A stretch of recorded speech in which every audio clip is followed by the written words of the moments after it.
அண்மை செய்தியை பார்க்கின்றோம். திருவண்ணாமலை மகாதீபத்தின் போது அனுமதியை மீறி மலையேறிய நிலையில் ஒரு பெண் மாயமானதாக சொல்லப்பட்டது. இந்த சூழ்நிலையில் இந்த மாயமான பெண்ணை காவல்துறையினர் மீட்டிருக்கிறார்கள். வனத்துறையினர் மீட்டு காவல்துறையிடம் ஒப்படைத்திருக்கிறார்கள். 2 தினங்களுக்கு முன் மாயமான பெண் தற்போது மீட்கப்பட்டிருப்பது ஒரு பரபரப்பை ஏற்படுத்தி இருக்கிறது. அனுமதி வழங்கப்படவில்லை, இருந்தாலும் அனுமதியை மீறி அவர் மேலே சென்றிருக்கிறார்.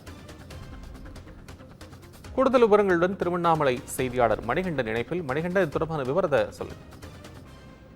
வணக்கம் கோபால். திருவண்ணாமலை அருள்மிகு அருணாச்சலேஸ்வரர் திருக்கோவிலில் கடந்த 4ஆம் தேதி கொடியேற்றத்துடன் கோலாகலமாக நடைபெற்ற தீபத் திருவிழா தொடர்ந்து 10 நாட்கள் நடைபெற்றது. இந்நிலையில் 10ஆம் நாள் திருவிழான அன்று காலை பரணி தீபமும் மாலை மகாதீபமும் ஏற்றப்பட்டது. தொடர்ந்து இந்நிலையில் மலை மீது ஏற்பட்ட, அதாவது கடந்த 2ஆம் தேதி மலை மீது ஏற்பட்ட மண் சரிவில் சிக்கி 7 பேர் உயிரிழந்த நிலையில் தற்போது அந்த இடத்தில் வல்லுநர்கள் ஆராய்ச்சி மேற்கொண்டு மலையேற அனுமதி இல்லை என்று தமிழக அரசுக்கு அறிக்கையாக தாக்கல் செய்தனர்.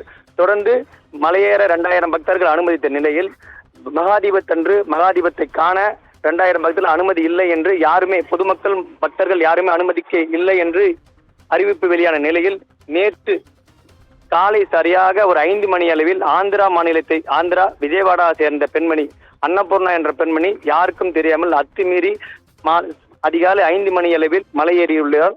தொடர்ந்து வழி தெரியாமல் அந்த பெண்மணி மலையின் பின்பக்கமாக சென்றதாக கூறப்படுகிறது. தொடர்ந்து வனத்துறையினருக்கு தகவல் அளித்ததன் பேரில் அங்கு, அதாவது சரியாக 12 மணி அளவுக்கு வனத்துறையினருக்கு தகவல் கிடைத்ததன் பேரில் அங்கு போன வனத்துறையினர் 5 மணி நேரத்திற்கு மேலாக அந்த பெண்ணை தேடும் பணியில் ஈடுபட்டனர். தொடர்ந்து சரியாக மலையின் பாதி பகுதியில் அந்த பெண்ணை கண்டவுடன் தன் தோள் மீது தூக்கி தற்போது அவரை மீட்டுள்ளார்.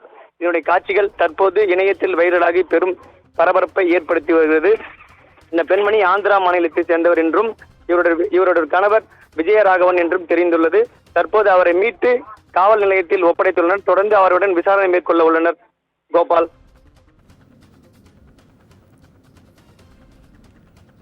அண்மை விவரங்களுக்கு நன்றி மணிகண்டன்.